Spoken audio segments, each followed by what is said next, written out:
Most people use ChatGPT to generate SwiftUI code, but that's not how you actually learn. In this video, I will show you 5 must-know prompts that turn ChatGPT into your personal SwiftUI mentor. You'll discover how to ask smarter questions, practice with real challenges, and avoid the common mistakes that hold beginners back. If you want to finally understand SwiftUI instead of just copy-pasting code, these prompts are the perfect place to start. Also, make sure to check out the link in the description for SwiftUI Prompt Camp. As you can see, only 3 seats are available at the discount. Now, today we are going to talk about some really nice prompts. Of course, we are going to go into more details with SwiftUI Prompt Camp, but let's just take a look at 5 of my favorites. And this is a 2-part series, so go ahead and check out the link in the description for the whole playlist.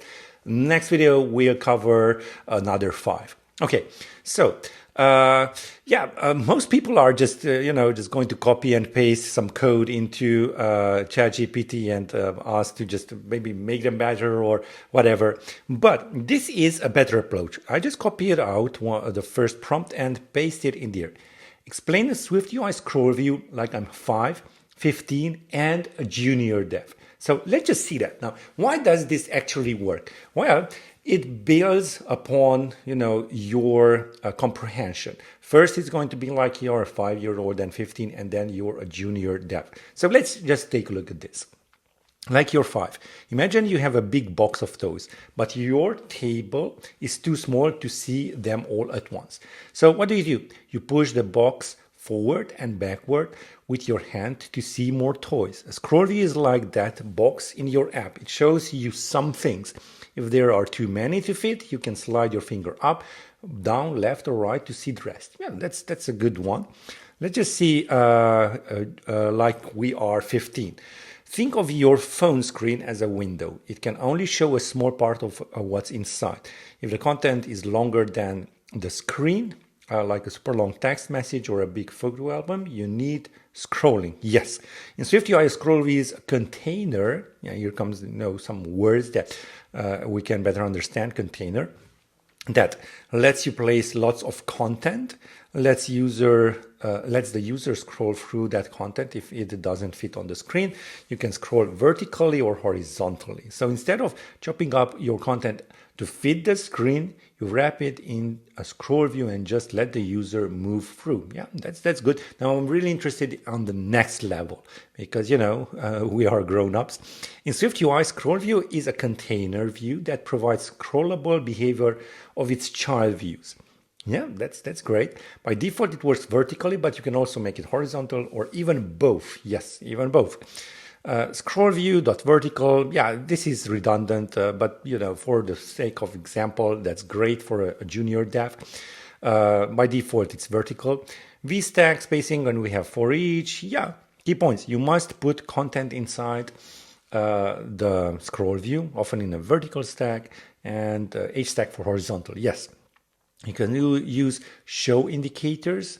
I really like the dot show indicators to hide the scroll bar. I'm not quite sure that it is dot show indicators, but anyway, let's just move forward. You can nest it carefully, but nesting multiple scroll views can cause performance layout issues. Yes.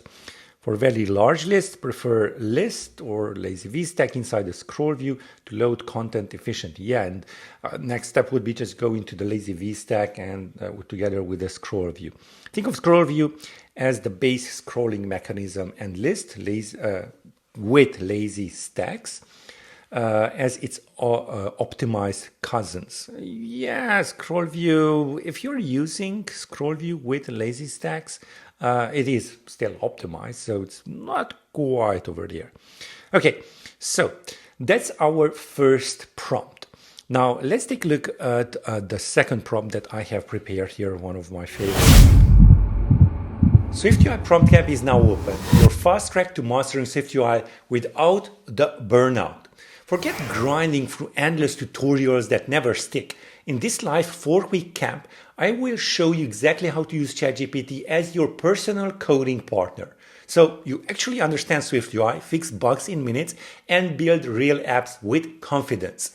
We'll meet live on Zoom each week for focused, high-impact sessions. By the end, you'll have a repeatable system for learning any SwiftUI concept and total control over your growth as a developer.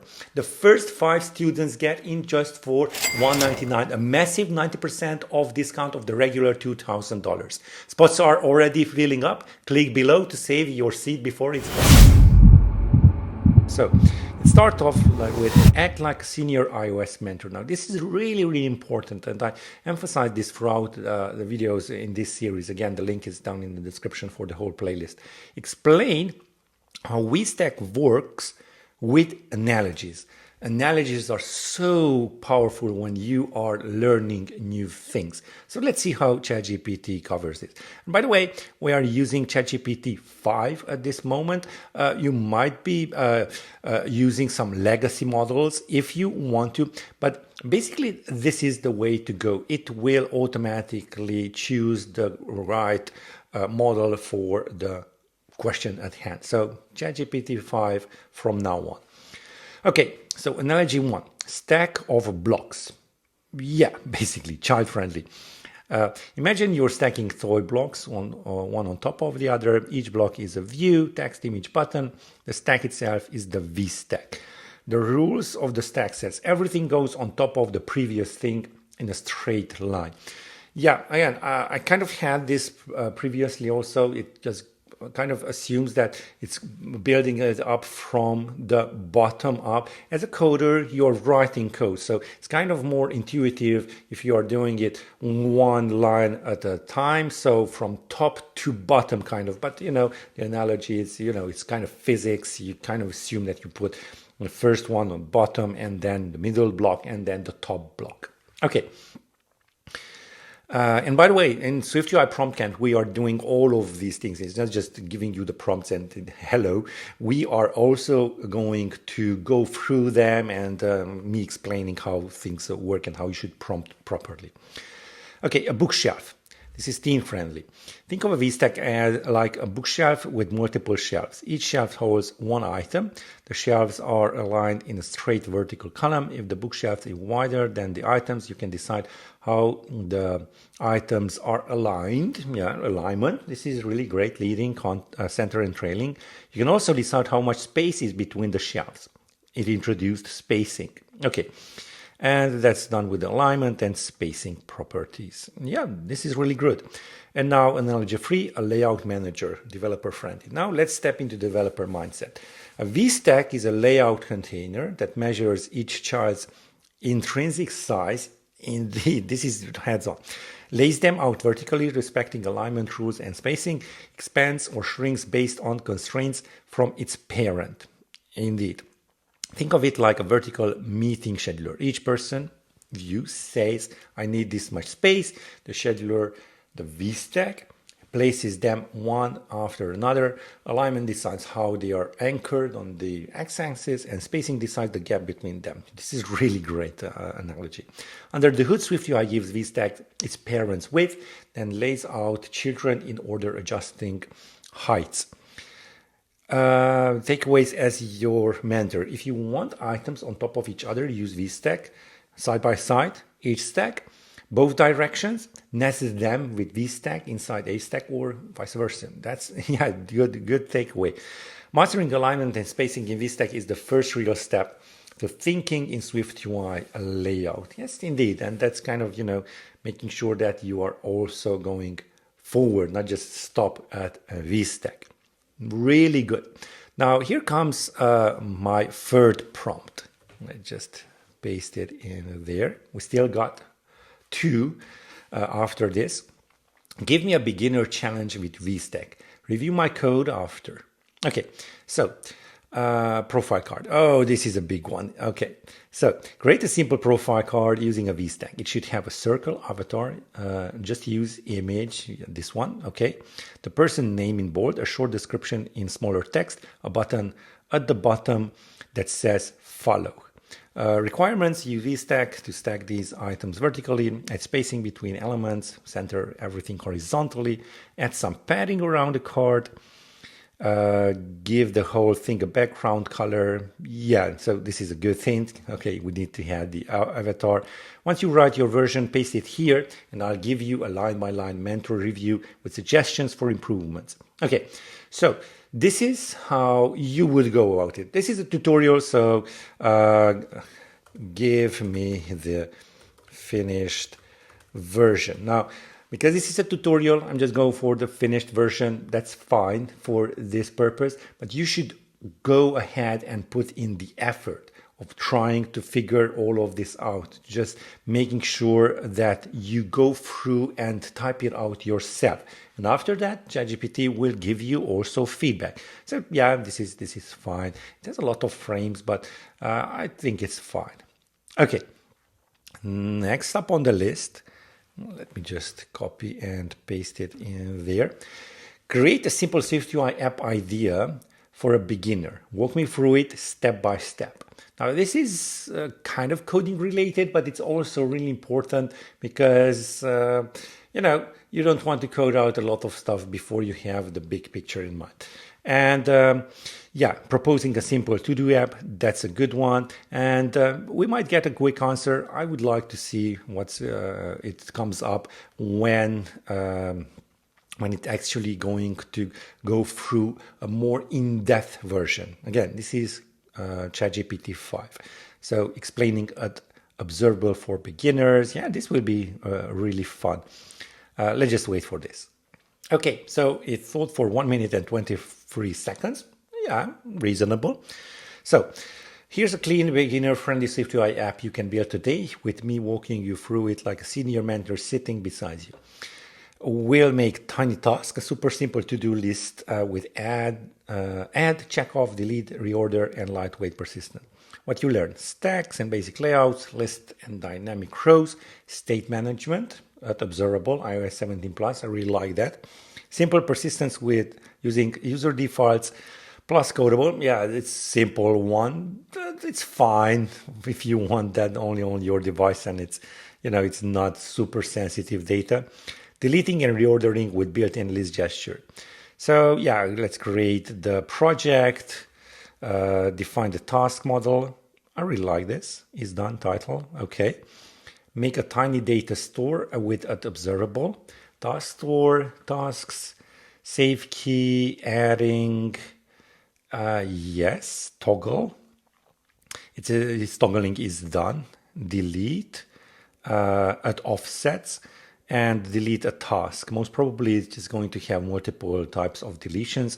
Move, that's really nice. Then we would be able to move. I know that we can do this in a list.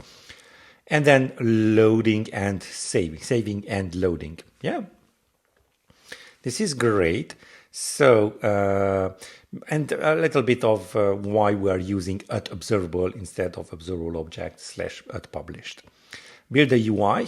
Okay, we are having the environment with the task store and then state. Most probably we also want to add the task store as an environment on the main app. So we will see about that. Navigation stack, text field. This is what we're adding. A list. It looks really nice. Content shape, on delete, on move. Really nice. And the edit button. Yeah, this is really nice that it used the edit button. Add task. We want to add a new title. And basically, we just do the store.delete on the task, store delete and store move. Is there anything else? No. Here it is on the task is done. Really nice. I think it's fine. Why is this layout works? Okay. You know, we can just inject the store, yeah, what I was talking about on the content view.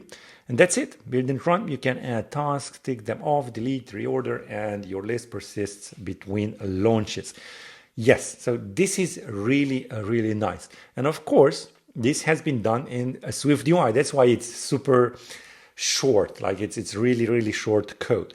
Now, what we could just improve upon is just to, just ask a few questions about the code, but we are going to move on to my last prompt right over here.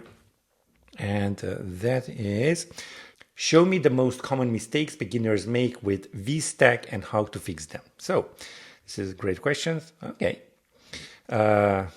Forgetting that VStack only arranges vertically. Yeah, it's a beginner fix. Use horizontal stack. Okay. Misunderstanding alignment. By default, VStack aligns everything centered. Beginners often expect text to align left like a document. Yes, so yeah, it's they expect it to be on the leading part.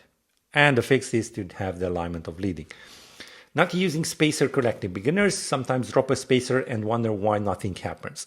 Yes, this only works if the parent allows expansion. Yes, indeed. Give the VStack a frame. So if you give a frame, I'm not a big fan of frames, but it depends on the UI situation. Forgetting padding. Stacked items often feel glued together if you don't add padding or spacing. So you can have spacing over there between the title and subtitle and padding around it. And let's just see the fifth one, expecting VStack to scroll. Yeah, so sometimes it's, beginners, they might expect. What you want is a scroll view, and inside the scroll view, we have the VStack. And we have some more. 6, not understanding max minimum height. By default, VStack sizes to its contents, beginners expect to fill the screen. Yeah, so this is a kind of a pull-in view. It's not a push-out view. How to fix it? Set the frame max width, infinity, max height to infinity, and it was just push it out. Okay, number 7, there's even more. Nesting too many VStacks. Beginners often nest multiple VStacks, horizontal stacks to get alignment, which leads to massive code. Yes, so use alignment, use spacing, use the frame and the scroll view. So if you like these types of tutorials, also check out the link in the description for a huge discount on SwiftUI Prompt Camp.